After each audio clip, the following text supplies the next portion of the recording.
Jezreel, donde Dios siembra. Nuestro propósito es compartir las herramientas de la palabra de Dios para formar líderes que impacten positivamente en el mundo, llevando transformación y restauración a quienes deciden poner su confianza en Cristo Jesús. Bienvenidos a la prédica de hoy.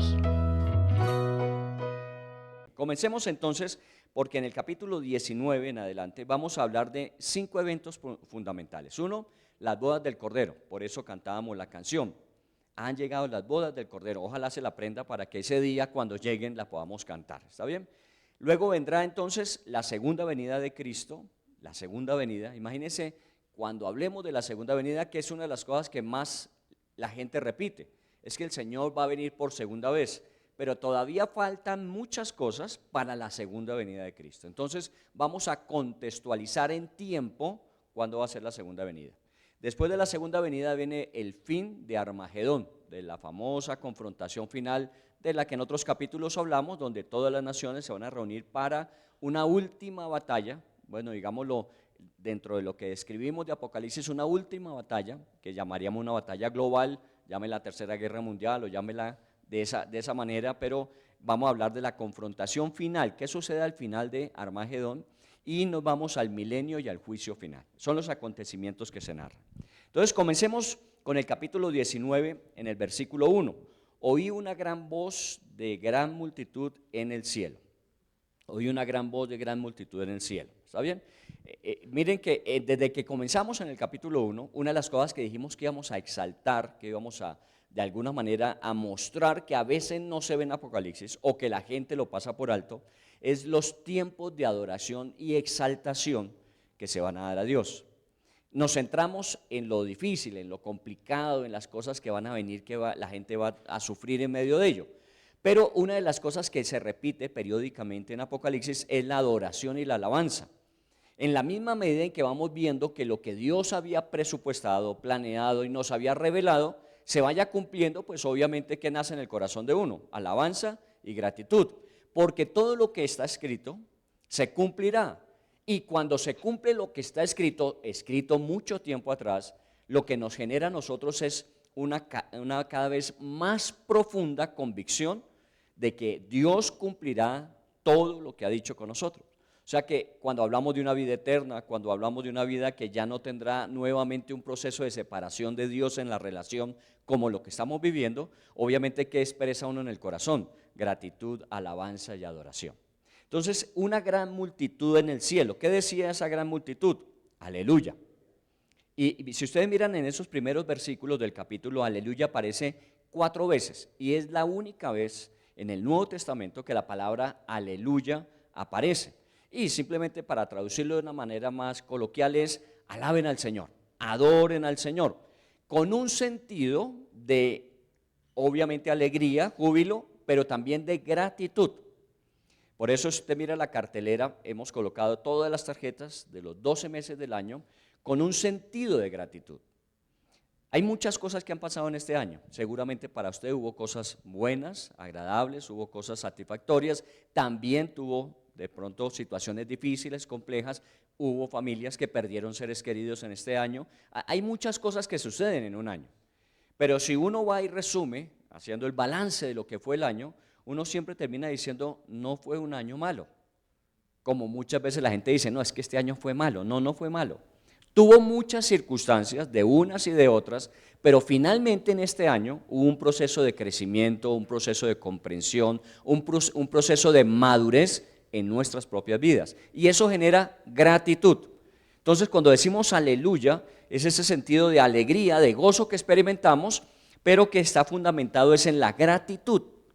Somos agradecidos y siempre tengámoslo muy presente, no olvidemos eso. Una de las actividades que tuvimos el día de ayer, viernes, ¿sí?, en una empresa fue el cierre de las actividades de esa empresa, en el sentido de que ellos dieron el informe de cómo había quedado y cuál va a ser la proyección que se va a llevar a cabo en el 2025, y hubo unos testimoniales de lo que esa empresa hace dentro del plan de cuidado personal, se llama así, una matriz que se desarrolla con principios bíblicos cristianos, compartían testimonios bien impactantes de cómo Dios había de alguna manera a nivel de la empresa mostrado su misericordia cuando en el mes de septiembre más o menos iban en pérdida del año.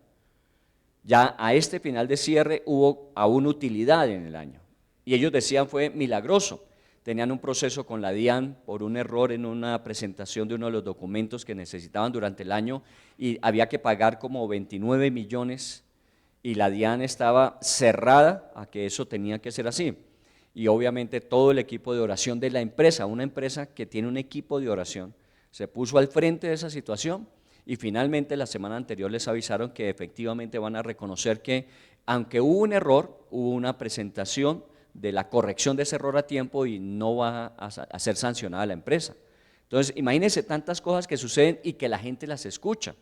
Testimonios de respaldo. Había una niña, a los 18 años ya era mamá soltera, y bueno, ha venido creando su hijo tiene ya 9 o 10 años, y ella decía, por lo mismo de la situación, no hubo oportunidad para que yo desarrollara lo que siempre había querido, que era una carrera profesional. Me tocó trabajar, obviamente por la responsabilidad que adquirió, y no había tenido la oportunidad de estudiar, solamente de trabajar.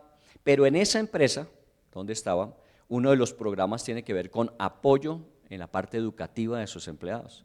Y dice que en este tiempo ella logró hacer su carrera profesional con el apoyo de la empresa.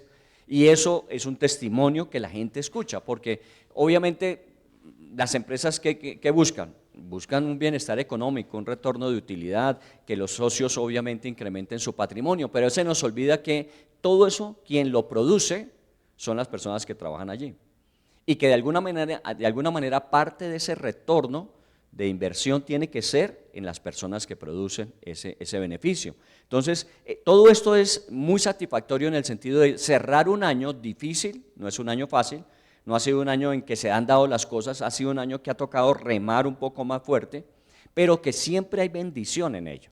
Entonces, cuando llegamos a estos últimos capítulos, volvemos al sentido de la gratitud expresada en adoración.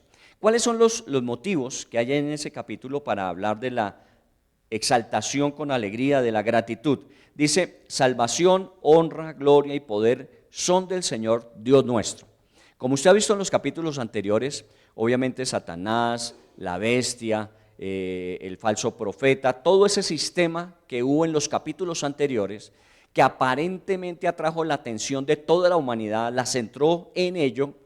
Cuando se ha descartado a Dios, finalmente todo eso se derrumbó. Recuerda la semana pasada que hablamos de la caída de la gran Babilonia y de la gran ramera. O sea, todo ese sistema en el cual la gente puso su confianza terminó derrumbándose. Y queda lo único que siempre ha permanecido, y es el Señor. La gloria, la honra, el poder son solamente de Él. Esto nos ayuda a nosotros, porque hoy día, pues obviamente usted de más años, menos años, usted ha venido sosteniendo que Dios es el único Dios digno de ser adorado, el Dios que ha sido revelado en la creación a través de la persona de Cristo y en la Biblia. Ese Dios finalmente es el único que va a prevalecer en el tiempo. Él y su gobierno, porque Dios ha sido siempre soberano. Solo que vivimos en una temporada donde dice la Biblia que el príncipe de este mundo, llamado Satanás, es el que está gobernando, direccionando y de alguna manera influyendo. Pero todo eso va a terminar. Por eso damos gracias a Dios de que finalmente la gloria, la honra, el poder de Dios se va a manifestar. ¿A través de qué? Segunda razón, dice juicios verdaderos y justos. A veces, y me pasaba en años anteriores, cuando yo pensaba en todas esas situaciones tan complejas, decía, pero ¿por qué tiene que suceder de esa manera? ¿Por qué no puede ser más fácil? Y una de las respuestas que en la Biblia se manifiesta es que Dios quisiera que fuera más fácil. El problema es la dureza de nuestro corazón. Y precisamente se da muchas veces es por la falta de gratitud y reconocimiento. Cuando uno se vuelve una persona que solamente exige, que solamente espera, que solamente demanda, pues obviamente cuando las cosas no se dan, lo que queda de residuo es amargura. Pero cuando uno está agradecido por lo poco o por lo mucho que Dios le ha dado, porque en unas y en otras Dios nos ha sostenido, pues obviamente la gratitud es lo que da un sentido de realización constante y continua. Porque finalmente no dependemos de lo que tenemos, de lo que somos, de las posiciones que hemos ocupado. De lo que dependemos y agradecemos es que Dios siempre nos ha sostenido. Dios ha sido fiel. Entonces, todos estos juicios que hemos visto hasta aquí son juicios justos. Dios nunca va a actuar de una manera injusta, apasionada, de una manera reactiva. Dios siempre va a dar oportunidad para un justo juicio y obviamente un castigo correspondiente. Bien, al final dice, porque ha vengado la sangre de sus siervos de la mano de ella, hablando de la Gran Babilonia y de todo el sistema anterior, que aún hubo sacrificio de gente creyente en esa época. Estábamos hablando de la época de la Gran Tribulación, donde todavía hay un remanente que sigue hablando de Dios, pero el sistema va a ser implacable y entonces van a haber todavía muchos mártires. Y la Biblia dice que finalmente Dios vengó la sangre de ellos. En uno de los capítulos que leímos, ellos preguntaban, Señor, ¿y hasta cuándo? ¿Cuándo vas a actuar? ¿Cuándo vas a poner las cosas en orden? ¿Cuándo vas a demostrar tu justicia? Bueno, es el tiempo. El Señor ha vengado la sangre de sus siervos. Y hasta ahora nos ha tocado aguantar muchas cosas, pero llegará el momento en que Dios levantará a aquellos que fueron hasta el sacrificio. Cuando hemos leído siempre en Hebreos capítulo 11, leemos los primeros y decimos Abraham, Moisés, Noé, estos grandes hombres de Dios. Pero este tiempo será para aquellos que están de la mitad del capítulo en adelante, aquellos que fueron muertos a filo de espada, que fueron aserrados, que fueron quemados, ¿recuerdan? Aquellos que de pronto su obra no fue como la de aquellos iniciales, los primeros, los que tuvieron grandes resultados, pero que sí dieron su vida en fidelidad al Señor hasta la muerte. Ellos serán de alguna manera recompensados en este tiempo. Entonces ese aleluya, expresión de gratitud, expresión de alegría, porque Dios está cerrando toda esta historia poniendo cada cosa en su lugar. Vayámonos al versículo 4. Los 24 ancianos y los 4 seres vivientes se postraron en tierra y adoraron a Dios que estaba sentado en el trono. Decían amén. Ese amén es un así sea o así debe ser, es la verdad de las cosas. Y aleluya, ¿está bien? Los 24 ancianos y los 4 seres vivientes. Hemos dicho que se especula si los 24 ancianos son los 12 patriarcas más los 12 discípulos, si de alguna manera representa a otro grupo de personas adicional, normalmente la iglesia, pero digamos que todos los que allí se encuentran se unen en esa adoración. En la primera parte dice que hubo una adoración de estruendo de muchas aguas, como de muchas aguas, ese estruendo de que siempre se menciona en Apocalipsis, gente que adoraba al Señor, es una multitud que se unen hombres y ángeles para celebrar delante de Dios. Pero aquí específicamente va bajando diciendo, y los 24 ancianos, ¿qué hicieron? Se postraron en tierra. Recuerden que siempre al final de cuentas, el único digno de recibir todo reconocimiento será el Señor. Será un honor estar en una de esas 24 sillas. Será un honor. Los que ocupen esas 24 sillas obviamente serán honrados de alguna manera. Pero todos ellos y cada uno reconocen que el único digno de toda gloria y honra es el Señor. Por eso se postran. Luego dice el versículo, salió del trono una voz que decía, alaben a nuestro Dios todos sus siervos y los que le teméis, así pequeños como grandes.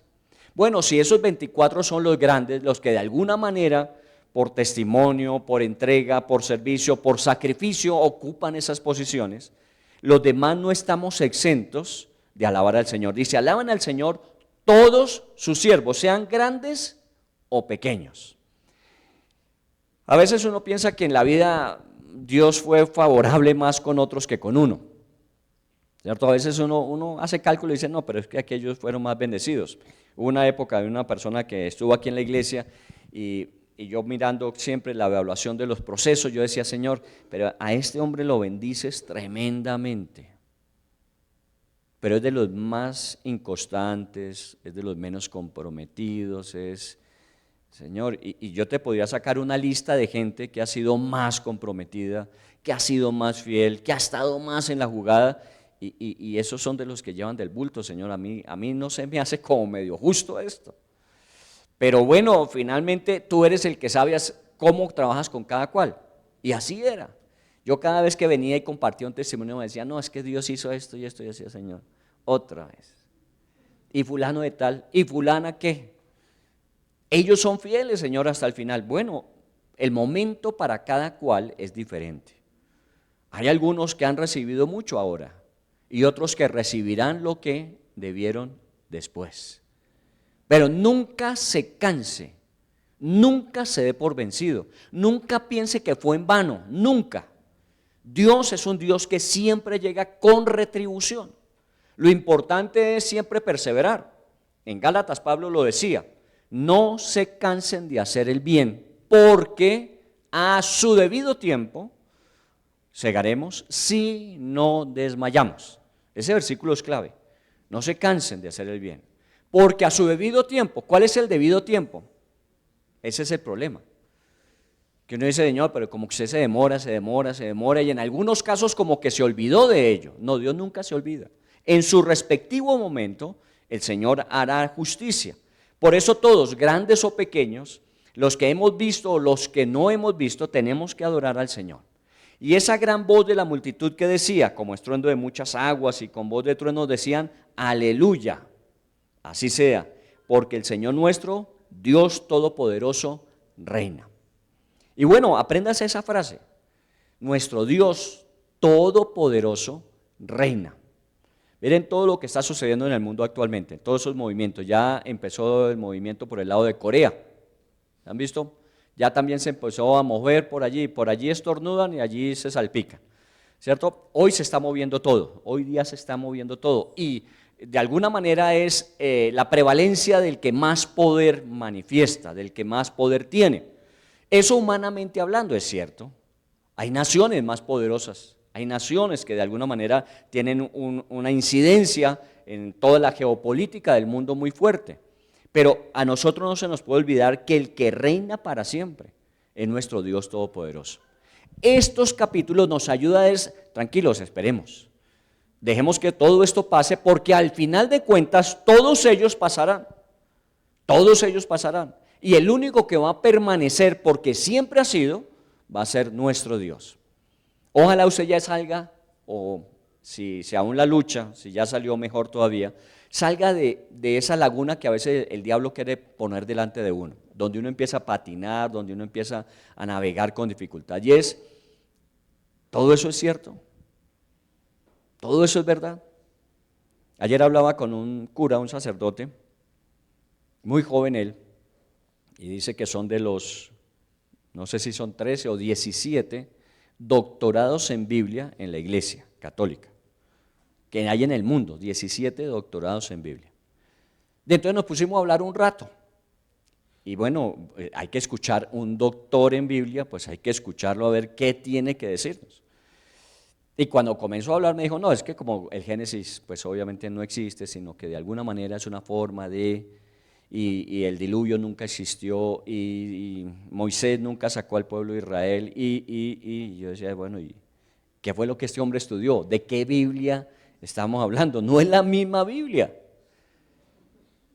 Y duró 7 años haciendo su doctorado, estudiando aún de los manuscritos. Él decía, yo iba y miraba los manuscritos, los que habían, que más o menos son del siglo IV, V en adelante, y él decía, yo no encuentro evidencias que digan ahí que realmente el diluvio existió, que realmente Noé existió. Me hablaba del pueblo de Israel, dice, el pueblo de Israel nunca existió realmente, se fueron tribus que llegaron ahí a la zona de Canaán cuando ellos estaban expatriados por allá en Babilonia, y algunos se pusieron de acuerdo y se unieron y formaron una nación, y ahí pusieron un nombre de entre ellos de David, pero a ver, claro que cuando venía el Nuevo Testamento y hablaba de Pablo y hablaba de lo que Pablo hacía, que era, él decía, es el cristianismo real, el de Pablo es el cristianismo, pues Pablo muchas veces se fundamentó en lo que decían los profetas o lo que decían los libros del Antiguo Testamento. Entonces, ¿con qué validez yo le doy a Pablo ese título de ser el cristiano que mostró cómo vivir la vida cristiana si yo no me apoyo en lo que los antiguos decían con respecto a? Entonces, hoy día tenemos eso, y es un doctor, 17, creo que son los únicos en el mundo, y son de un alto nivel, pero la pregunta es, ¿qué revelación tenemos? Bueno, ahí es donde uno le dice gracias a Dios porque no somos tan inteligentes. A Dios gracias somos medio taraditos, entonces no nos metemos en tantos problemas, porque a veces los demasiado inteligentes que les gusta investigar y por su razón e inteligencia les gusta llegar a concluir, terminamos concluyendo muy lejos de donde debe ser. Y esta no fue la única vez, la primera vez, recién comenzando mi ministerio de tiempo completo, fue en la cafetería de la Universidad Javeriana. con el cura rector de mi colegio en esa época, era La Salle, yo había salido de La Salle, y encontré al cura rector del colegio ahí, era decano de la Javeriana, y cuando lo vi, pues obviamente esperé que se desocupara para acercarme, saludarlo, decirle que yo era estudiante, que había sido estudiante bajo su dirección, y me preguntó al final de cuentas, ¿y usted qué hace? Y yo muy orgulloso le dije, ahora soy misionero. Y empecé a hablarle de Cristo, Dios le ama a uno, tiene un plan para su vida, y empezó igual. ¿Y usted quién le dijo que eso es así? Y empezó a darme leña.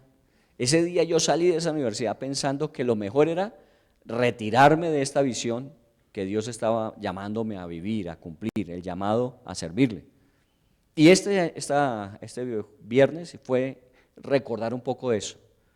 Hoy estamos viviendo una situación donde la gente piensa que de pronto esto no es tan verdad como debiera ser. Con tanto programa de televisión, con tanta investigación que hay, y que estamos llegando a concluir, Dios no existe, y todo eso de la Biblia hay que revisarlo con cuidado, y no sé si usted todavía anda en eso. A Dios gracias, uno tiene que pasar diciendo, Señor, como decía David, ¿no? Aunque los pueblos se levanten contra ti, yo en ti siempre confiaré. Que usted tenga esa confianza, esa convicción de corazón. Al final de cuentas va a suceder esto, que el único que siempre ha gobernado es el Señor. Y que todo este proceso es para restaurar un reino que permanecerá eternamente y para siempre. Pero no nos descontextualicemos. Lo que está moviéndose en el mundo tiene que suceder. Y cada vez usted va viendo que esos brotes van a ser más generalizados, sí, pero finalmente Dios es soberano. Muy bien, metámonos a las bodas del Cordero. Están desde el versículo 7 al 10. Por eso cantamos esta canción. En el 7 dice, gocémonos y alegrémonos y démosle gloria porque han llegado las bodas del Cordero.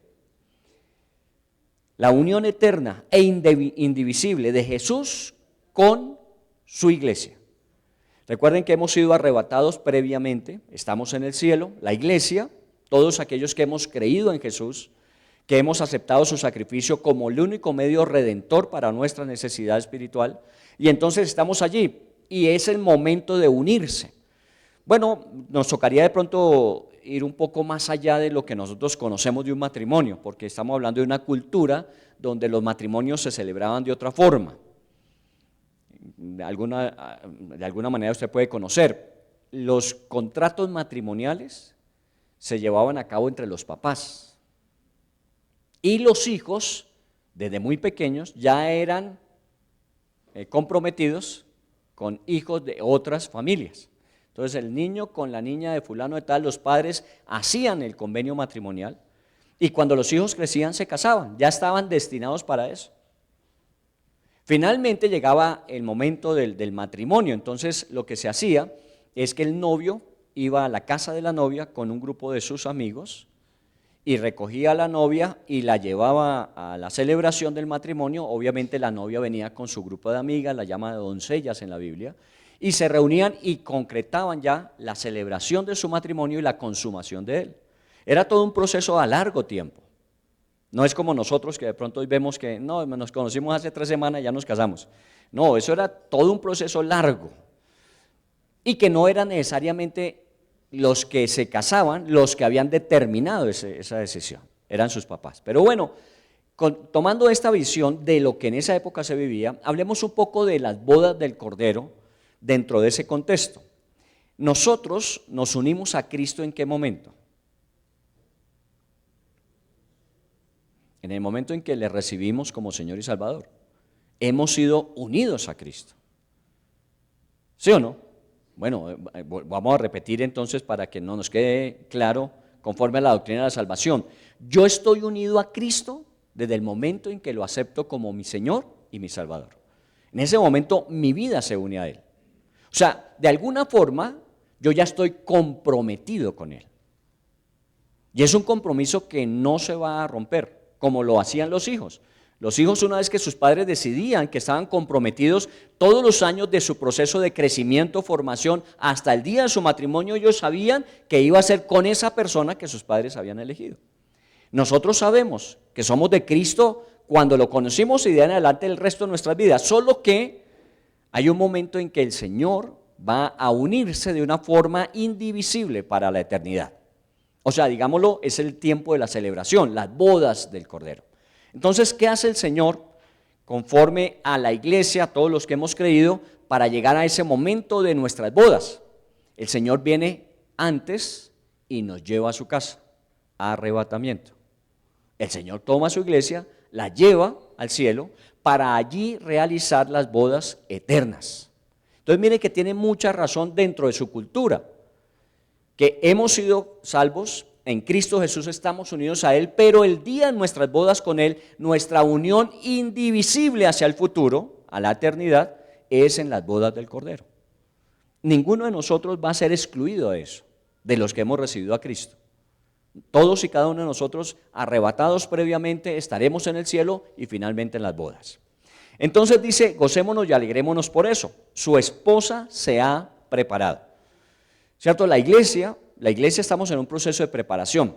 Hablando también con este sacerdote ayer me llamaba la atención y le decía, bueno, pero si yo no estoy de acuerdo, porque obviamente la iglesia católica no está de acuerdo con sus posturas.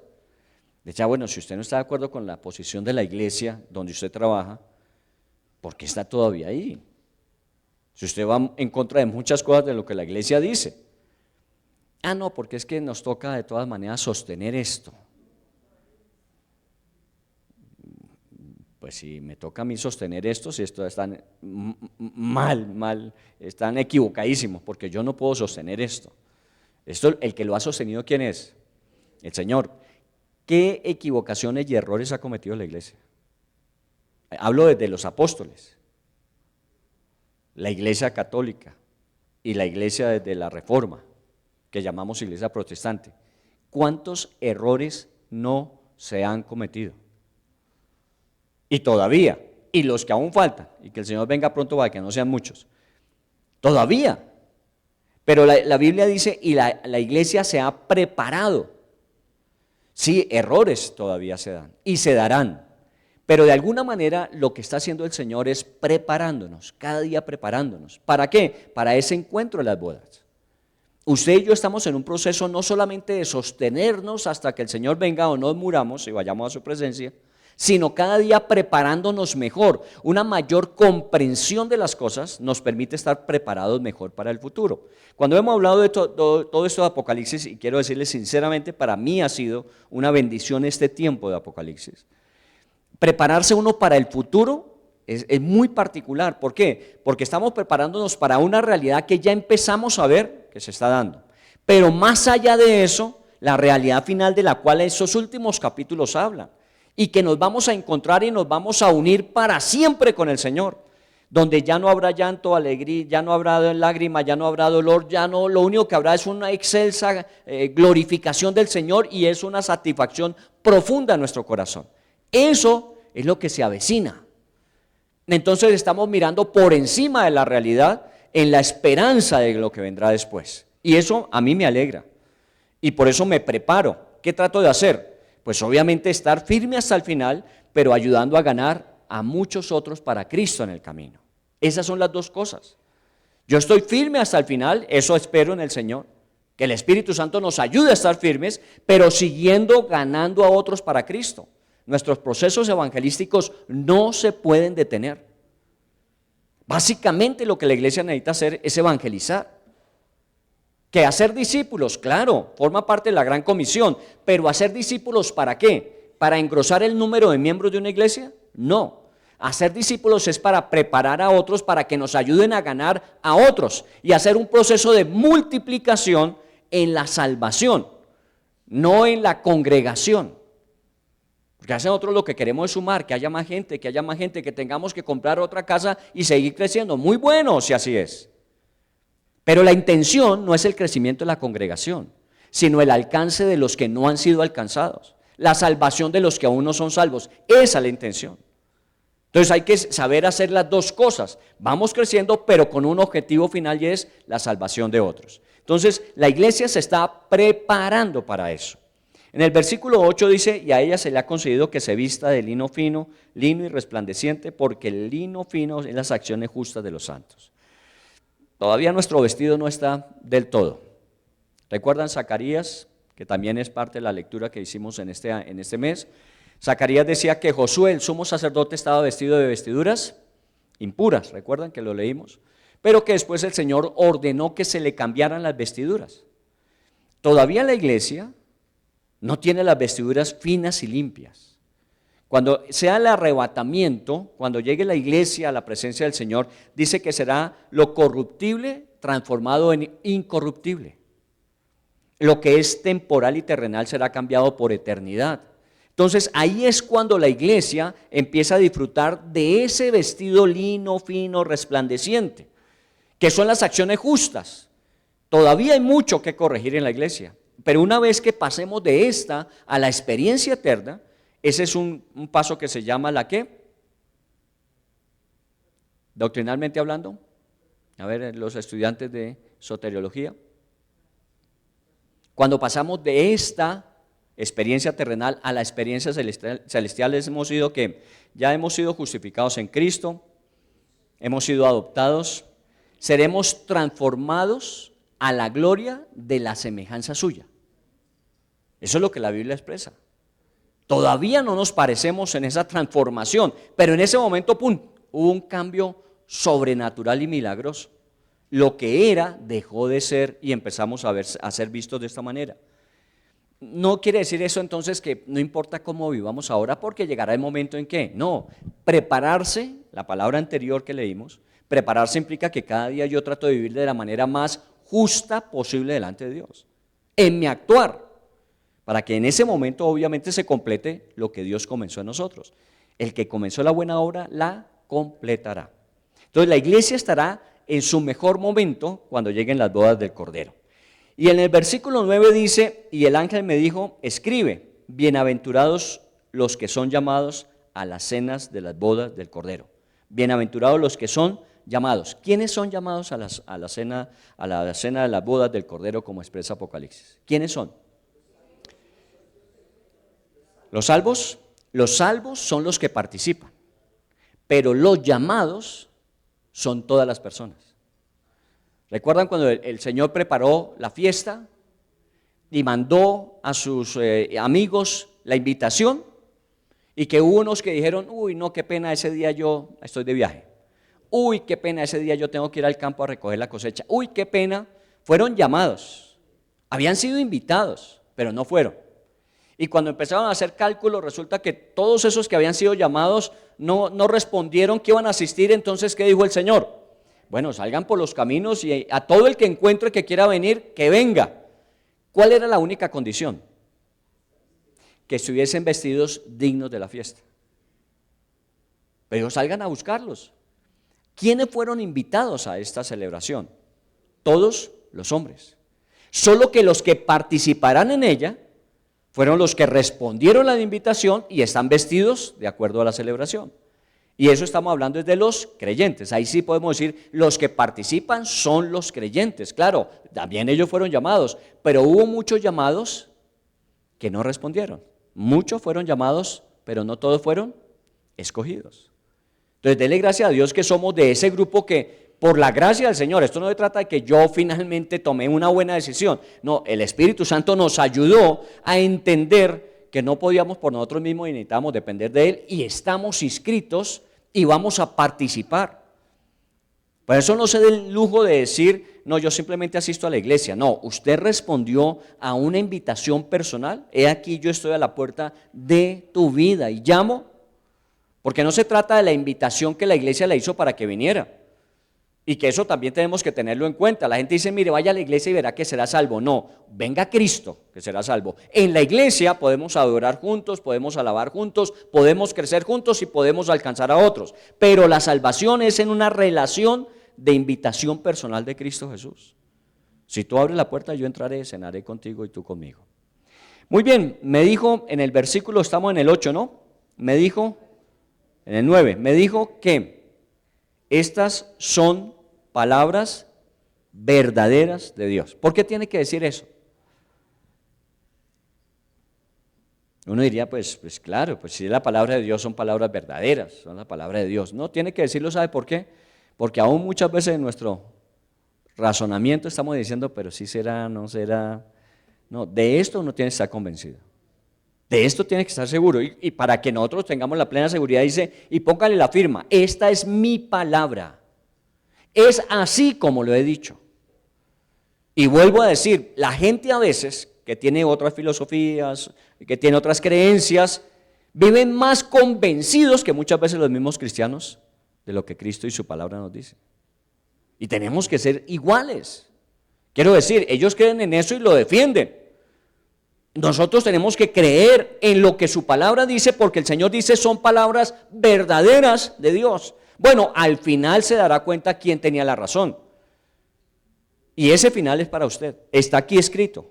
Usted estará ahí y usted dirá, no fui decepcionado. Finalmente Dios fue fiel a lo que me había dicho. Y claro, esa convicción la tenemos desde ahora.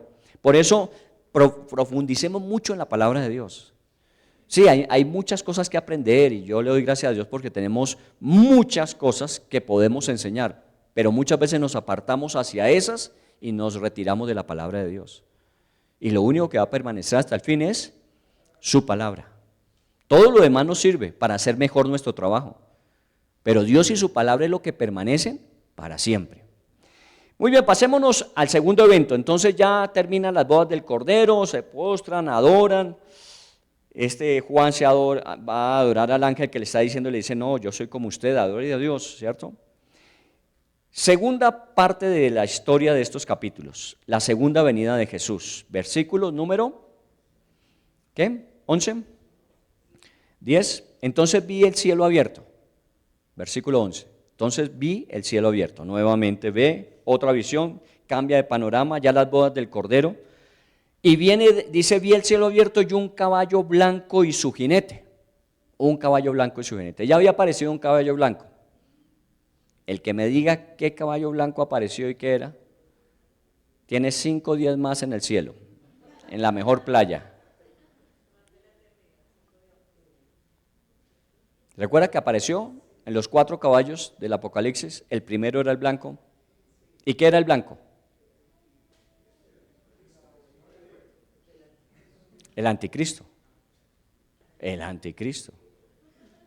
Y aquí aparece un caballo blanco, por eso muchas veces la gente dice, no, el del caballo blanco del capítulo 2 es el Señor Jesús, porque Él es el que aparece. Sí, Él va a aparecer en un momento determinado en un caballo blanco, pero el primero que aparece allá, dentro del contexto de lo que narra el capítulo 2, es el anticristo, que viene a gobernar en ese tiempo. Aquí ya estamos viendo el final de ese gobierno, de todo lo que es el anticristo, lo que llamábamos la falsa ramera, la gran Babilonia, todo eso está terminando y aparece Jesús. Y aparece Jesús porque lo define muy claramente. ¿Cómo se llamaba? Fiel y verdadero. ¿Cómo es su nombre? Según esos versículos del 11 al 16, el Verbo de Dios. Y tiene escrito este nombre, Rey de Reyes y Señor de Señores. Ahí queda muy difícil que uno diga, uy, ¿este quién es? Aquí lo tenemos que identificar de una. ¿Quién es el fiel y verdadero? ¿Quién es el Verbo de Dios, según el mismo Juan en el Evangelio? ¿Quién es el Rey de Reyes y Señor de Señores? Entonces siempre tenemos que ser claros en lo que la Biblia dice. Aquí lo define muy claramente. De quien estamos hablando es de Jesús que regresa. Esta es la segunda venida de Jesús. Y imagínense que ya ha pasado las bodas del Cordero y estamos con Él. Y Jesús va a regresar a la tierra. Recuerden ese episodio mientras nosotros estamos allá en el tribunal de Cristo y en las bodas del Cordero. Aquí se está desarrollando la gran tribulación, 7 sellos, 7 trompetas, 7 copas. Allá estamos disfrutando de esto y regresamos para poner fin a esos 7 años. Pero hablemos primero de este evento que es la segunda venida. También nos ayuda a definir quién es, el cómo se describe. Dice, sus ojos eran como llama de fuego, había en su cabeza muchas diademas, tenía un nombre escrito que ninguno conocía, sino es el mismo. Hay cosas de Dios que ninguno de otros sabe. Estaba vestido de una ropa teñida en sangre. Algunos dicen que es el sacrificio de Jesús, otros afirman que es la sangre de aquellos que habían padecido. De su boca sale una espada aguda para herir con ella a las naciones. Él las regirá con vara de hierro. Él pisa el lagar del vino del furor de la ira del Dios Todopoderoso. Y al final concluye diciendo, y los ejércitos celestiales, vestidos de lino finísimo, blanco y limpio, le seguían en caballos blancos. No solamente viene Él, sino viene ¿con qué? Con ejércitos celestiales. Pero mire quiénes son los que vienen formando parte de ese ejército. Me imagino que obviamente vendrán ángeles, arcángeles, quién sabe cuántas cosas de las celestiales, pero dice, venían vestidos de lino fino, blanco y limpio. ¿Qué acabamos de decir en las bodas del Cordero? Que la iglesia era vestida así. O sea que los que venimos en la segunda venida, a más de los ángeles y quién sabe cuántas otras cosas, muy claramente se definen, somos usted y yo. Regresaremos después de ese periodo de tiempo de 7 años estando en el cielo, arrebatamiento si es previo, obviamente yo creo que es previo a la tribulación, vendremos con Jesús y vendremos en caballos blancos. Por eso yo siempre digo, invierta una platica en aprender equitación, porque le va a tocar montar en caballo cuando regresemos. ¿Cierto? A los que le tienen miedo al caballo vayan acostumbrando de por qué regresaremos y le seguían en caballos blancos. Bueno, a veces la Biblia dice cosas que uno las toma muy a la carrera, no le sobra, si aprende a montar en caballo no le sobra, pero si venimos en caballo blanco vendrá usted muy seguro sobre su caballo. Bueno, esto es especulando un poco, pero los que venimos con Cristo en la segunda venida seremos la iglesia, todos aquellos que hemos muerto o que hemos sido arrebatados previamente. ¿Para qué venimos? Final de la batalla de Armagedón, versículo 19, vamos a encontrar la razón de por qué Jesús viene por segunda vez. En el versículo 19 dice, la bestia a los reyes de la tierra y a sus ejércitos, que fueron reunidos para guerrear contra el que montaba al caballo y con su ejército. Es la última confrontación que vamos a ver dentro del proceso de la tribulación. Va a haber otra confrontación que vamos a verla al final, pero por ahora es la última de este ciclo de la tribulación. Viene Jesús por segunda vez y dice que se reunirán contra él para guerrear contra él. Versículo 17, y vi a un ángel que estaba en pie en el sol y clamó a gran voz diciendo, a todas las aves que vuelan en medio del cielo, venid y congregaos a la gran cena de Dios, para que comáis carnes de reyes y de capitanes y carnes de fuertes, carnes de caballos, de sus jinetes, carnes de todos libres y esclavos, pequeños y grandes. Lo que aquí se describe, que nos tocaría usar pasajes de Zacarías, profetas del Antiguo Testamento para aclarar, es que esa confrontación final va a tener una mortandad muy grande. Cuando este ángel sale y le dice a las aves vengan y coman, recuerden ustedes, cuando hay carroña, aparecen las aves carroñeras. El profeta Zacarías hablaba de ese tiempo, dice que serán tantos los cuerpos que queden a intemperie, que las aves vendrán a comer de ellos. En otro pasaje Zacarías dice, demorarán 7 meses en enterrar a todas las personas que en ese tiempo padecieron. 7 meses. Entonces va a ser una confrontación a un nivel muy grande. ¿Y todos contra quién? Contra el que montaba el caballo y sus ejércitos. Estamos hablando de la última confrontación que está bajo la dirección del anticristo, del falso profeta, de la gran ramera, porque esto es la confrontación antes de que ellos sean destruidos. Este es el momento de su destrucción final. Y dice en el versículo 20, y la bestia fue apresada, y con ella el falso profeta, que había hecho delante de ella señales con las cuales había engañado a los que recibieron la marca de la bestia y habían adorado su imagen, los que están encabezando esta confrontación. Estos dos fueron lanzados vivos dentro de un lago de fuego que arde con azufre. ¿Quiénes son lanzados? La bestia y el falso profeta. Póngale cuidado a eso. La bestia y el falso profeta inauguran el infierno. Son lanzados al lago de fuego y azufre. Son los primeros que entran. Vayámonos al versículo cuando dice, y la bestia, dice en el 21, y los demás fueron muertos con la espada que salía de la boca que montaba el caballo y todas las aves se saciaron de la carne de ellos. ¿Por qué no son lanzados al infierno los otros? Solamente la bestia y el falso profeta. Porque no dice que fueron, si estos también murieron, dice también todos los demás que cayeron, murieron. ¿Por qué no son lanzados de una vez al infierno? Porque falta algo, y es el juicio final. Por eso estos muertos son como los que hasta ahora han sucedido, personas que no recibieron a Cristo, murieron, sus cuerpos fueron sepultados o quemados o muchas veces ni los encontraron, y tendrán que esperar un momento de la resurrección de sus cuerpos para un juicio final. Estos que aquí en esta confrontación cayeron, no van ni a resucitar en ese momento, ni se van a levantar, tienen que esperar que su juicio final. Y dice, y todos ellos esperaron, fueron muertos y esperaban ahí. Bueno, acaba la gran tribulación con Armagedón, para que de alguna manera sí entendamos que todo esto va a ser un conflicto global. Pero el conflicto global no va a ser entre naciones, sino Naciones Unidas contra Cristo, en su segunda venida. Muy bien, Jesús vence todo esto, más adelante vamos a ver qué pasa con Satanás, ya dos de los tres ya fueron descartados, la bestia y el falso profeta ya están en el infierno, nos falta uno, que es Satanás, ¿está bien?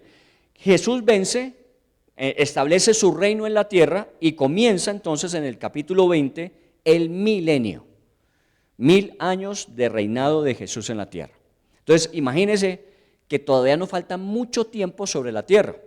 Yo le preguntaba en estos días pasados, en una reunión a Eduardo, que estuvo en la COP16, y le preguntaba porque le había escuchado cómo había estado la COP16, que habían dicho, que pronosticaban acerca del futuro, y él decía que sobre el 2030 al 2050 vamos a tener escasez de agua, solamente el 25% de la población tendrá acceso a agua potable. Y eso son unas amenazas que hemos venido escuchando. ¿Quién sabe cuántos podrán sobrevivir después del 2050? Es lo que especulamos humanamente hablando. Pero cuando hablamos en la Biblia, hablamos de que esto que viene sucederá no sé en qué tiempo, en la gran tribulación, no sé cuánto nos falte para llegar a ella, pero después de la gran tribulación habrá 1000 años aún sobre la tierra.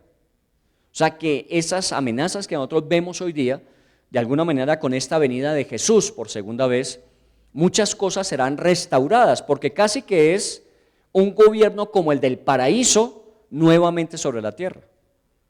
Porque si el Señor viniera, destruyera esto y acabara con esto, entonces uno diría, oiga, pero tanto proceso de construcción en el diseño de Génesis capítulo 1 y 2, para finalmente echarlo a la basura porque se destruyó, porque el hombre decidió así. Una de las cosas que queda claro es que el Señor puede restaurar esta vida, esta tierra, a pesar de los pronósticos humanos que tenemos hoy día. Porque para que sea sostenible 1000 años, con todavía gente que está creciendo, naciendo, viviendo, tiene que ser que Dios tiene poder para restaurar una tierra que fue afectada. Y no va a ser la tierra en la que nos vayamos a quedar. Lea usted el capítulo 21 y 22 y usted va a encontrar la expresión, y ya había pasado la tierra y el cielo. Y al final diciendo, y hubo cielo nuevo y tierra nueva. Pero una de las cosas que aquí podemos aprender es que si le dejáramos al Señor tomar el control, Él podía restaurar lo que en este momento humanamente ya nos es imposible restaurar. Ya hoy día no se habla de cómo podemos restaurar, se habla de cómo podemos evitar un impacto cada vez mayor, prolongar el tiempo que tenemos. De eso habla el hombre. Dios podría transformar y renovar todas las cosas, tanto que en el milenio lo va a hacer. ¿Qué va a suceder en el milenio? Capítulo 20, versículo 1. Vi a un ángel que descendía del cielo con la llave del abismo y una gran cadena en la mano, y prendió al dragón, la serpiente antigua, que es diablo y Satanás. Mire que en estos últimos capítulos es muy claramente definido quiénes son los personajes. Cuando se habló de Jesús, el fiel y verdadero, el Cordero de Dios, el que es Rey de Reyes y Señor de Señores, muy claramente Jesús. Aquí, del que estamos hablando muy claramente, es el diablo. Son los nombres que el diablo en la Biblia recibe. El diablo, Satanás, la serpiente antigua y el dragón. Es el mismo. Solamente que tiene que quedar claro que el que faltaba para recibir lo suyo, porque ya el falso profeta y ya la bestia se fueron para el infierno, era él, Satanás. Y dice que vino un ángel con una cadena y le prendió y lo ató por 1000 años, versículo 2, lo ató por 1000 años en el abismo. ¿Recuerdan los capítulos anteriores cuando vimos que un ángel vino y abrió el abismo y salieron los famosos 4 grandes demonios que había, que por allá en el Éufrates dice? Muy bien, el Satanás va a ser atado y echado a ese mismo lugar por 1000 años. Y dice al final, y lo arrojó al abismo y lo encerró, y puso su sello sobre él para que no engañase más a las naciones hasta que fuesen cumplidos 1000 años. Va a ser atado para que ya no afecte a las naciones. Entonces, volvamos a pensar, el mundo que hoy vivimos es un mundo muy complicado. muy, muy complicado desde todo punto de vista, relacional, social, económico, desde el punto de vista de biodiversidad, estamos muy complicados. Bueno, el Señor va a recoger parte de lo que ha causado ese gran daño, que es Satanás. Finalmente Él ha motivado porque su intención ha sido matar, robar, destruir. Entonces el Señor lo va a recoger y lo va a guardar por 1000 años. Es su periodo para gobernar Él y restaurar todas las cosas. Así como Satanás destruye, Juan 10:10 dice, yo he venido para que tengan vida y la tengan en abundancia. Entonces, el causante de mucho de ese daño será limitado. Y Dios, a través de Cristo Jesús, gobernará y restaurará todas las cosas. Pero lo cruel que dice aquí es, y después de esto, versículo 3, después de esto, de los 1000 años, debe ser desatado por un poco de tiempo. Entonces aquí viene la gran pregunta que se hacen los estudiosos diciendo, bueno, pero si ya lo ató y mandó a la bestia y mandó al falso profeta al infierno, ¿por qué de una vez no se deshace de él? Bueno, una de las razones básicas de esto es para demostrar que no todo el daño que vemos, el daño que hoy día sufrimos, no todo ese daño ha sido por causa de Satanás. Porque se quitará Satanás, pero luego se soltará. Ya vamos a ver qué va a pasar cuando se suelte. Imagínense, va a ser atado, gobierno de Jesús en la tierra justo y perfecto. ¿Qué esperaría usted de la gente? De los que han sobrevivido a la gran tribulación. Recuerde que hay gente que sobrevivió, al menos decíamos una tercera parte de la población, y seguirá multiplicándose en esos 1000 años. O sea, va a haber mucha gente que va a seguir viviendo la vida y va a multiplicarse en generaciones que vendrán. Y la pregunta es, ¿bajo un gobierno cómo? Perfecto. Humanamente hablando, perfecto. El gobierno de Jesús. Entonces uno diría, bueno, ya todo el mundo debe estar feliz y contento en la pelota. Y todo el mundo seguramente reconocerá, alabará, adorará al Señor Jesús, porque ¿quién como Él? ¿Recuerdan lo que le decían a la bestia en su momento en Apocalipsis? Es que ¿quién como la bestia? La bestia es única, la bestia, y resulta que la bestia está en el infierno. El único realmente es el Señor Jesús y está gobernando. Satanás 1000 años atado y al final de cuentas será desatado por un poco de tiempo. Dejémoslo y cuando lleguemos a ese momento en que se desata vamos a ver qué sucede. Dice en el versículo 4, y vi tronos y se sentaron sobre ellos los que recibieron facultad de juzgar. Y vi las almas de los decapitados por causa del testimonio de Jesús, por la palabra de Dios, los que no habían adorado ni a la bestia ni a su imagen, y que no recibieron la marca en sus frentes ni en sus manos, y vinieron y reinaron con Cristo 1000 años. Aquí algunos estudiosos dicen, bueno, aquí se afirma específicamente quiénes serán los que estarán gobernando con Jesús. Regresamos con él, recuerden. Hubo una gran victoria de Jesús y comienza su gobierno. Obviamente usted y yo estamos del lado del gobierno. ¿Quiénes van a gobernar? Dice, vi tronos y se sentaron sobre ellos los que habían sido decapitados. De alguna manera hay un grupo de gente que va a ser reconocida, que de alguna manera lo que fue su frustración se convertirá en su más grande victoria, que fueron aquellos que murieron por la fe. Usted y yo no hemos llegado a eso. Anoche hablábamos con Mauricio y con Ángela un poquito, porque ellos tienen una experiencia más extendida globalmente, de cuánta gente en el mundo está padeciendo por el Evangelio. ¿Cuánta gente ha muerto por el Evangelio en el mundo? En esta época, no estoy hablando de los pasados, porque obviamente si nos remontamos a Roma, fueron muchos los mártires, ¿recuerdan las catacumbas? Bueno, fue mucha gente la que murió, pero todavía hay gente que está muriendo por el Evangelio. Y uno podría decir, qué pena por ellos. Murieron por esta causa, y qué tal que esta causa no tenga final. Porque muchos se limitan a ir hasta el sacrificio es porque, y si esto no vale la pena, y uno muriendo por algo que no vale la pena. Pues yo digo que uno tiene que estar muy convencido, porque si llegara un momento como esos a nuestra realidad presente, y usted tuviese que definir si se sostiene fiel a pesar de la muerte, tendría que ser sostenido por convicciones muy profundas. Y entonces todos aquellos que dieron se dan cuenta, mire lo que causó la fe, murieron, no recibieron nada de lo prometido. Hebreos capítulo 11, ¿recuerda? Aquellos que no recibieron lo prometido. Bueno, llegará su momento en que serán recompensados. Ellos se sentarán a gobernar. Ahora, ¿qué lugar ocuparemos usted y yo? si no hemos pasado por el martirio, porque aquí específicamente se habla de los mártires. Pero hemos sido fieles hasta el final. Bueno, el que ha sido fiel en lo poco, en lo mucho le pondrá. El que ha sido fiel con las riquezas injustas, se le entregará lo verdadero. Cuando dice riquezas injustas es las temporales. Una de las cosas que nosotros necesitamos hacer aquí es ser testimonio de buena fidelidad en lo que Dios nos ha entregado. Y eso quiere decir vida.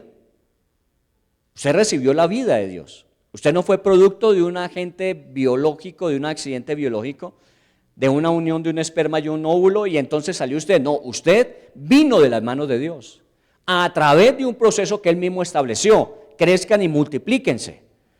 Y fuera de eso, todo lo que usted ha recibido en la vida no ha sido gratuito, porque Dios ha velado por usted y por mí, y eso lo entendemos tiempo después cuando conocemos al Señor.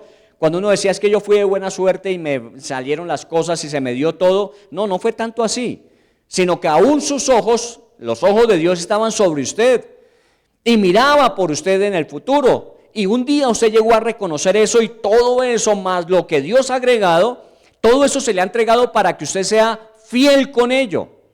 Su vida, su tiempo, sus recursos, sus conocimientos, todo debe ser consagrado al Señor. Hay gente que le tiene miedo a esto. Hay gente que dice, yo prefiero ir a la iglesia y adorar al Señor y cantar y tener una vida espiritual saludable. No es solamente saludable, es una vida espiritual que sea útil. Porque la palabra de Dios lo que dice es que es útil para enseñarnos, redarguirnos, corregirnos, instruirnos en justicia, a fin de que el hombre de Dios sea perfecto y enteramente preparado para toda buena obra. Entonces aquí es donde nosotros tenemos que demostrar nuestra fidelidad en lo recibido. Si usted recibió poco, sea fiel con lo poco, pero sea fiel. Si usted ha recibido más, pilas, porque al que más se recibe, más se le demanda. Si usted es una persona que ha recibido más de todo, recursos, de salud, de conocimiento, de ubicación social, usted va a ser en un momento determinado demandado de eso que se le entregó, ¿qué hizo con ello? Y muy bien, obviamente según eso también en un momento determinado estaremos acompañando todo ese gobierno global. Imagínense todo lo que el Señor va a necesitar de gente para gobernar el mundo en esa época. Usted y yo de pronto estemos destinados a una parte de eso, ¿qué? No sé. Pero preparémonos para que no nos coja desapercibidos. Pero dice en el 5, pero los otros muertos no volvieron a vivir hasta que se cumplieron 1000 años.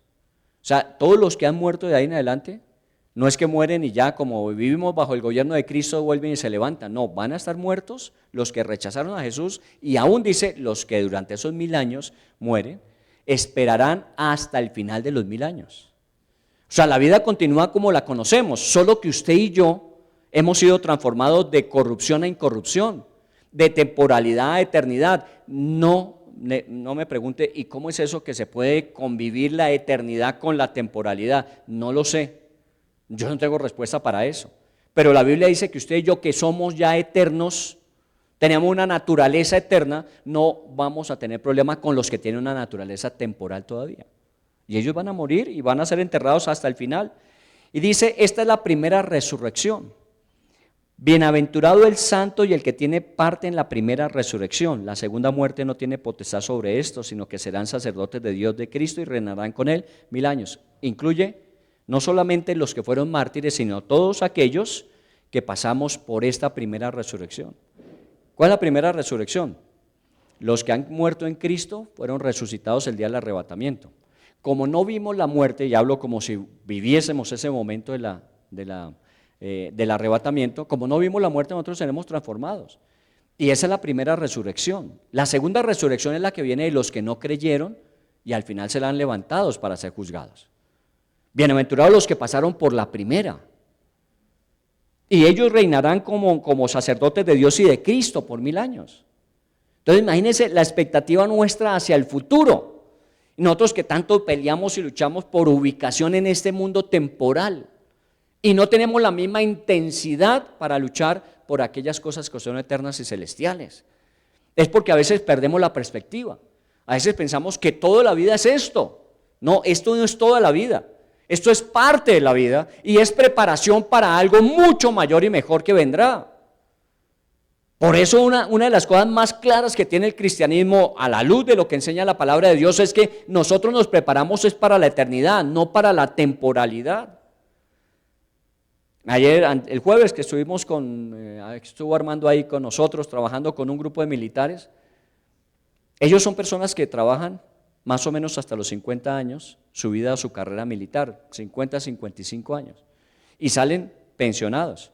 Y si logran escalar, obviamente todos los grados, y terminan en uno de esos grados mayores o coroneles o generales, salen muy bien pensionados, con apenas 50 años. Con apenas, ¿sí, coronel? ¿Menos? ¿Cuánto? 43 años. Salen muy bien. Bueno, el coronel lo sabe. Pero ¿sabe qué es lo bueno? Que ellos ya tienen una pensión de una carrera militar y comienzan a vivir la experiencia de una vida en la civil, que involucra a su familia, que involucra su actividad profesional de ahí en adelante y que están muy bien preparados para eso. Pero toda esa preparación de los 43 años de carrera militar es para la vida que viene después. No es solamente para la carrera militar. Y desafortunadamente no todos llegan a pensionarse. Por nuestras condiciones sociales, son muchos los que van en el camino. Pero la pregunta es, ¿y para qué todo ese sacrificio, toda esa entrega, todo ese servicio incondicional a costa de su propia familia, si no es para vivir una vida plena después de que se pensionen? Bueno, lleve esa imagen a lo que es la eternidad. Toda esta temporalidad es una preparación para la vida que viene después. Y todo lo que estamos aprendiendo seguramente lo vamos a emplear después. Esto no se trata de sobrevivir. Esto no se trata de que hagamos nuestra lucha a ver cómo nos sostenemos en medio de... No, se trata de cumplir un propósito de Dios para su vida. Y a través de ese prepararse para algo que vendrá después. Entonces asúmalo todo, lo que ha sido bueno, favorable, lo que ha sido difícil o doloroso, asúmalo como parte de un proceso de aprendizaje, de formación para el futuro, porque vendremos a reinar con Él. Y si usted quiere, subraye el versículo 6 del capítulo 20, y sino que serán sacerdotes de Dios y de Cristo y reinarán con Él 1000 años, y póngalo ahí, y écheselo al bolsillo cuando lo entierren si se muere antes, o lléveselo en el arrebatamiento para decirle: Señor, usted me dijo que... Porque eso se cumple. Esto no está escrito porque sí. Palabras verdaderas de Dios son. Finalizan los 1000 años, versículos 7 al 9 en el capítulo 20. Cuando los 1000 años se cumplan, finalizaron los 1000 años de gobierno. Imagínense un gobierno perfecto. Cuando finalicen los 1000 años, Satanás será suelto de su prisión. ¿Recuerdan que estaba atado? Ahora es desatado nuevamente. Y saldrá a engañar a las naciones que están en los 4 ángulos de la tierra, a Gog y a Magog. Imagínense, los 1000 años no les sirvieron para recapacitar. Salió con las mismas intenciones. Ahora la pregunta es, ¿hallará un terreno fértil para sus ideas revolucionarias? Esa es la pregunta. Si 1000 años ha estado la gente bajo un gobierno perfecto y sale Satanás a vender su propaganda subversiva, la pregunta es, ¿hallará gente que le copie? Uno diría, no, pues ¿cómo? Después de 1000 años de un gobierno donde ha visto provisión, donde ha visto salud, donde ha visto, ¿cómo va a revolucionarse? Pues bueno, leamos. Saldrá a los 4 ángulos de la tierra, a Gog y a Magog, al fin de reunirlos para la batalla, el número de los cuales es como la arena del mar. ¿Recuerdan que hablábamos de la batalla de Armagedón? Y decíamos, es una confrontación global, que podríamos decir la tercera guerra, pero no la última. Aquí viene una batalla después de los 1000 años, dice, y se reunirán como la arena del mar. Entonces la pregunta que uno se hace es, oiga, han pasado por todos los gobiernos, derecha, izquierda, centro y el de Jesús. Y aún así se rebelan contra. Y son multitudes como la arena del mar. Yo a veces me pongo a pensar, no sé si usted lo hace a veces, pensar también y uno dice, oiga, pero ¿cómo la gente es capaz de? ¿Cómo la gente viendo las cosas?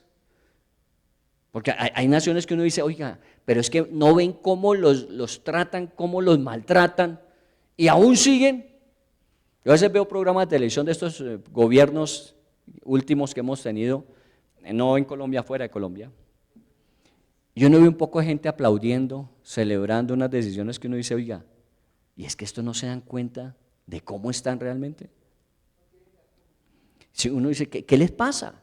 Bueno, la palabra para poder apropiar con misericordia la situación se llama, están engañados.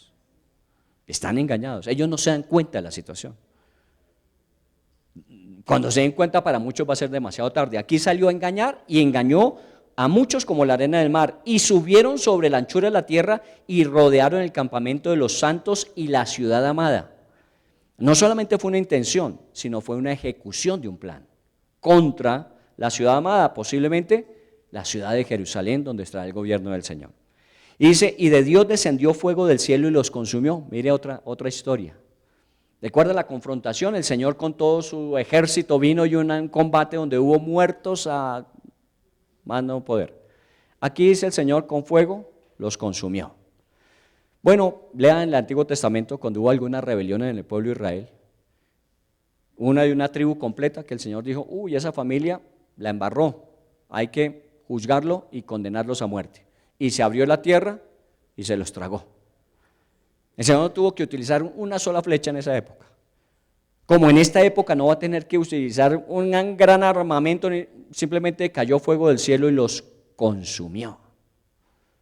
Imagínense, todo lo que la Biblia dice, bueno, esto es una película porque pensar en todo eso uno dice, Señor, pero ¿cómo? Bueno, va a ser así, los consumió. Y versículo 10, y el diablo que los engañaba fue lanzado al lago de fuego y azufre donde estaban ya la bestia y el falso profeta.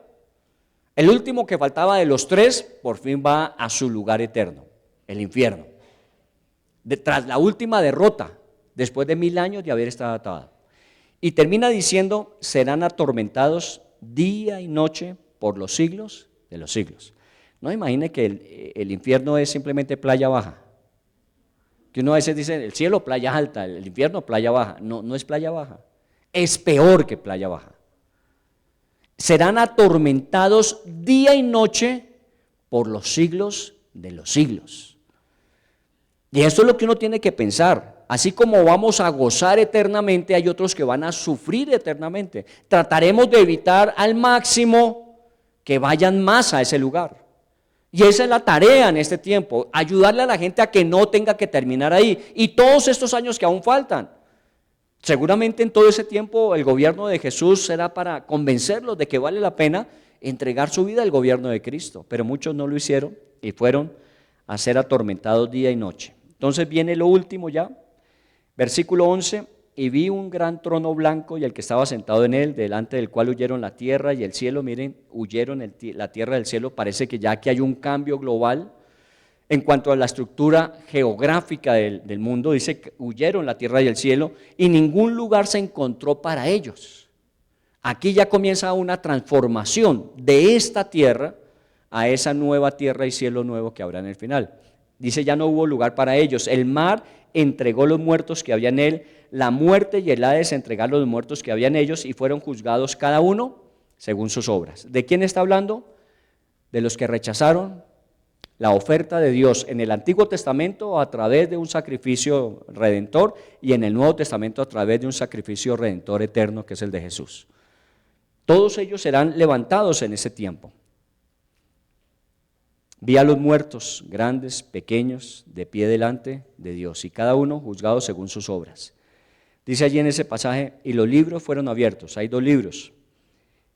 Un libro que habla de las obras y otro libro que habla de los nombres que están escritos para la eternidad, juntamente con Dios. Hay 2 libros, uno de las obras.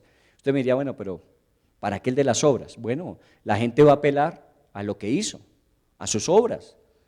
En todo juicio hay oportunidad de apelación.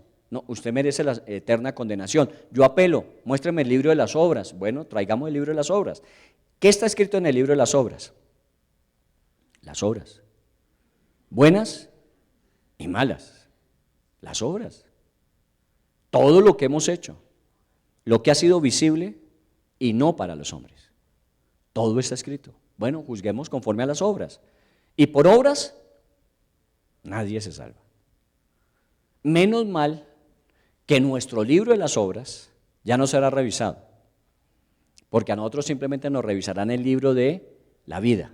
Si estamos inscritos en el libro de la vida, no hay problema, porque nuestras obras fueron en Cristo Jesús canceladas. Eso es. Pero aquellos que no dejaron que su nombre fuera escrito porque no aceptaron, entonces van a las obras, y los dos libros fueron abiertos y cada uno fue juzgado según sus obras. Y dice allí, y los libros fueron abiertos, el otro libro abierto fue el libro de la vida, fueron juzgados los muertos por las cosas que estaban escritas en los libros según sus obras. Y la muerte, el 14, y el Hades fueron lanzados al lago de fuego. La muerte y el Hades, el lugar de los muertos que aún no habían sido juzgados, ya no existirá más. La misma muerte no existirá más. Esta es la segunda muerte, ya no habrá más muerte, por eso no hay peligro en la eternidad de volvernos a morir. La eternidad indivisible con Dios. Y al final dice, y el que no se halló inscrito en el libro de la vida fue lanzado al lago de fuego. ¿Quiénes fueron al lago de fuego? La bestia, el falso profeta Satanás y los que no fueron hallados en el libro de la vida. Así está escrito. Ahora, obviamente este final decimos, uy, terrible para ellos, sí, pero también se habla de nosotros que gobernaremos, reinaremos y estaremos con Él eternamente. Muy bueno, para que nos alentemos, aliéntese. Hay momentos en que uno como que decae y la lucha ha sido dura. ¿Recuerdan la canción que cantamos? Cansado del camino, de tanto luchar, que la armadura ha sido golpeada. Pues ¿quién no? Esto es una batalla constante. A duras penas hemos sobrevivido, créanme, muchas veces, pero ¿sabe qué? Proseguimos hacia lo que está escrito al final. Estaremos eternamente con el Señor. Hemos sido librados eternamente del infierno. Y no se deje echar carreta, perdónenme que lo diga de esta manera. Hoy día aún hay conceptos del Papa que dicen que el infierno no es un lugar físico, es un estado o una condición. Eso quiere decir que estado o condición puede ser en cualquier momento. A veces vivimos un infierno. Mal chiste, el matrimonio. ¿Cierto? Un infierno, dice. No, el infierno, el trabajar en esa empresa con ese jefe es un infierno. Es que tener ese vecino es un infierno. Esos son estados o condiciones. Pero la Biblia no habla de estados y condiciones, habla de un lugar eterno, de eterna separación. Pilas. Porque todos estos conceptos uno los va escuchando y los va asumiendo, sí, el infierno es ciertas situaciones que en la vida tenemos que atravesar, sí. Y tenemos que purgar, recuerda el purgatorio. ¿Ha habido mención del purgatorio en todo este proceso? No. Se muere y va al cielo o va a esperar su juicio para ir al infierno, no más.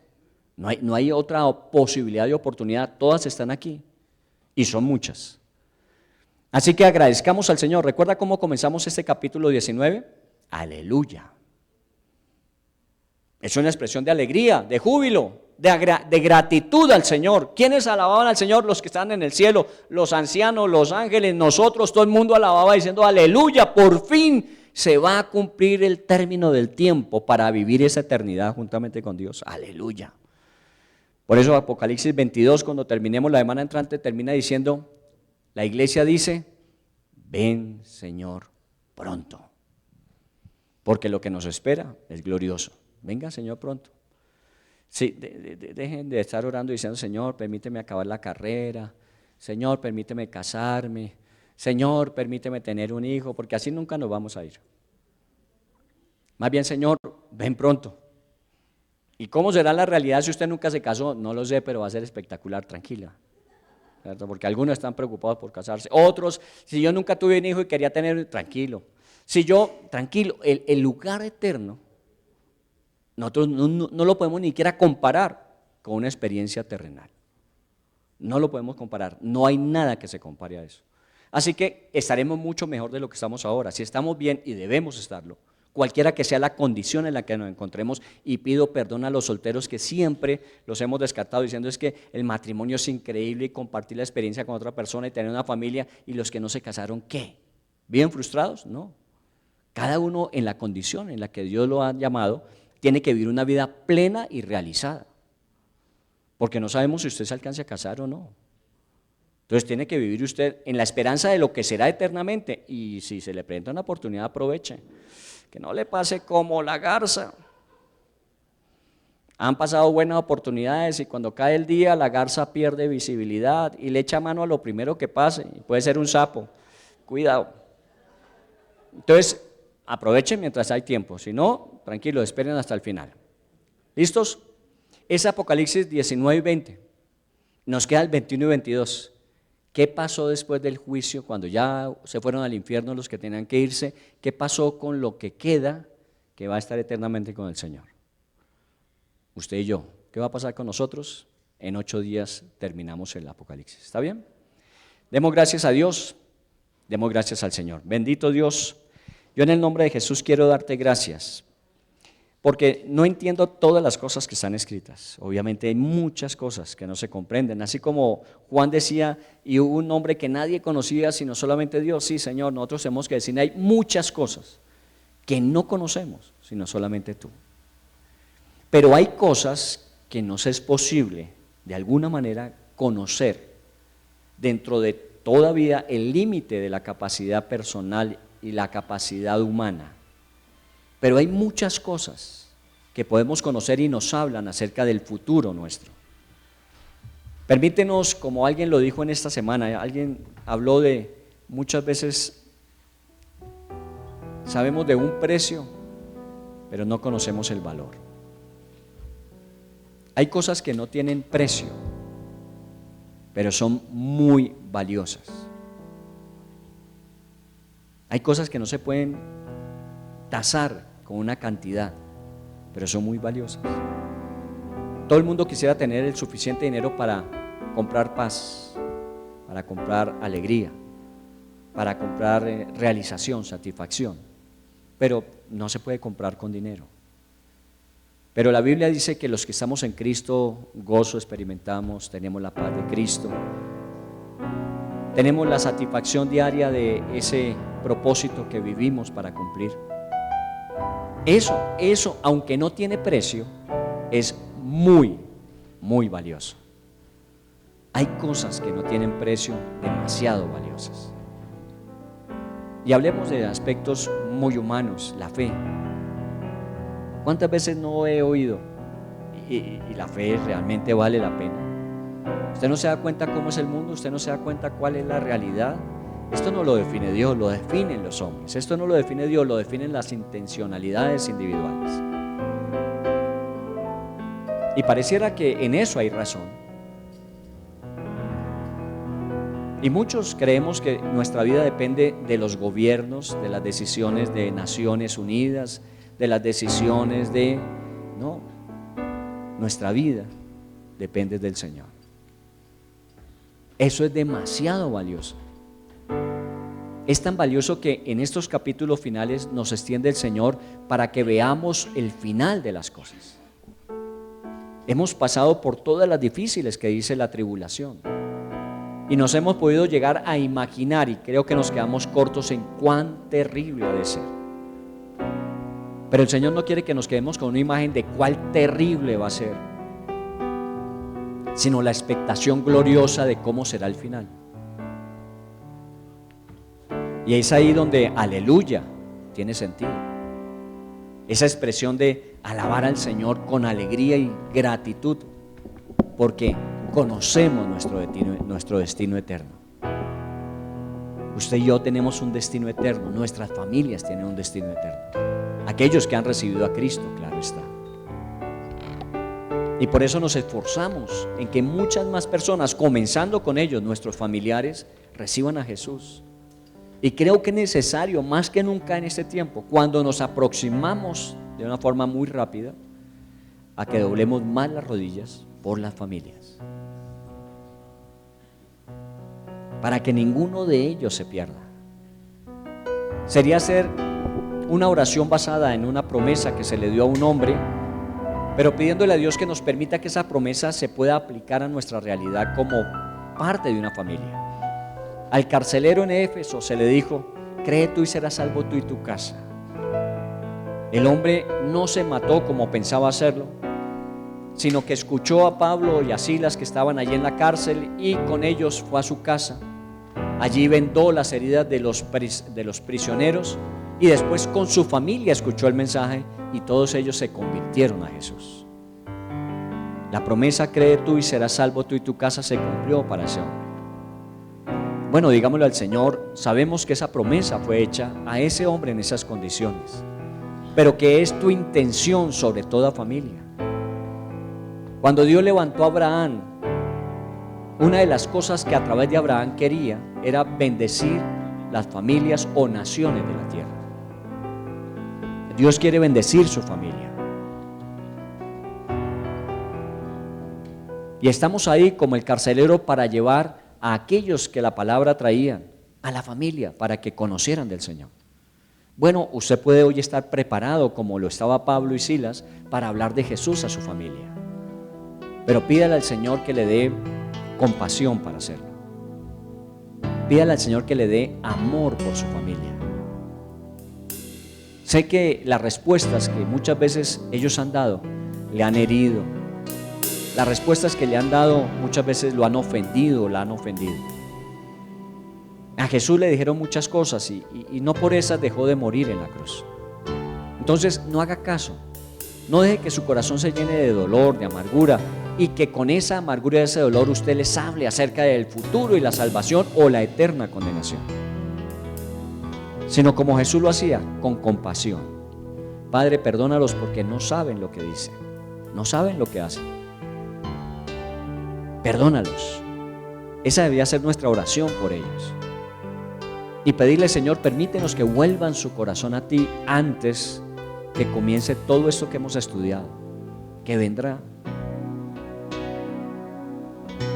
Y todo esto que al final se dará, el falso profeta, la bestia, Satanás y muchos irán al infierno eterno para sufrir tormento por los siglos de los siglos. Ore al Señor. Señor, yo quiero, por tu gracia y misericordia, evitar que ellos tengan que padecer esto.